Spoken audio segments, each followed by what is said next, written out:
নমস্কার। আজকে রান্না করব লাউ চিংড়ি। লাউ চিংড়ি না জন্য প্রথমে আমি লাউ আধখানা কেটে নিয়েছি। একটা লাউ থেকে নিয়েছি আদা বাটা, আদা বাটার সঙ্গে সমস্ত গুঁড়ো মশলা, জিরে, হলুদ, লঙ্কা, ধনিয়ে, বড়ি নিয়েছি, বিউলি ডালের বড়ি, চিংড়ি মাছ নিয়েছি, দেশি ঘুষো চিংড়ি। এবার আমি কড়াইয়ে তেল ফোড়ন এবং দিয়েছি। এরপর চিংড়ি মাছগুলোকে দিয়ে দিয়ে ভেজে নিলাম হালকা করে। হ্যাঁ, আমি বড়িও এতেই ভেজে নেব আর কি। হ্যাঁ, আমি আর আলাদা করে তুলে নেব না, একবারে এক টানা রান্নাটা করে ফেলবো কেমন দেখুন। এবার চিংড়ি মাছগুলো একটু সাইড করে দিয়েছি। এখানে আমি একটু বড়ি দিয়ে দেবো। তার আগে আমি আদা দিয়ে দিলাম একটু।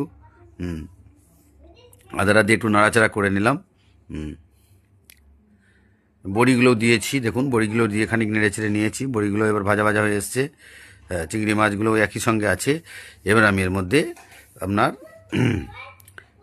লাউটাকে অ্যাড করে দিচ্ছি।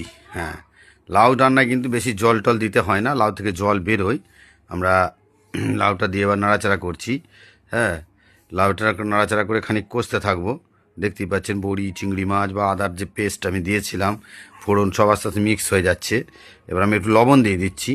খানিকক্ষণ কষে নিয়ে এবার লবণ দিলে কী হবে না, লাউটা এবার আস্তে আস্তে জল ছাড়তে শুরু করবে। এই জলেই রান্না হয়ে যাবে, আলাদা করে কোনো জল অ্যাড করার প্রয়োজন হবে না, কারণ টাটকা লাউ কেটেছি, প্রচুর জল বেরোবে। ঠিক আছে।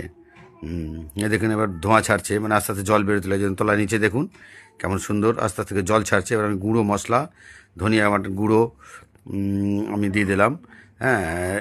জিরে গুঁড়ো দেবো আর কি, মানে ধনিয়া গুঁড়ো, জিরে গুঁড়ো, হলুদ, আপনার লঙ্কা গুঁড়ো, এগুলো সব পরিমাণ মতো আস্তে আস্তে আমি দিতে থাকছি।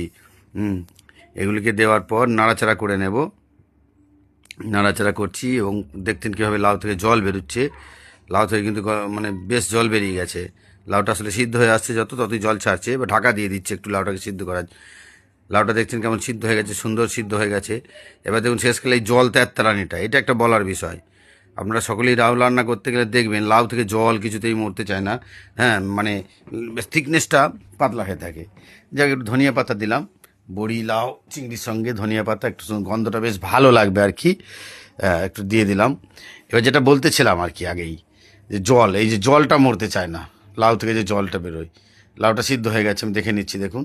এবার এই জলটা মারার জন্যে আমরা করব কি, একটা বিশেষ উপায় অবলম্বন করব।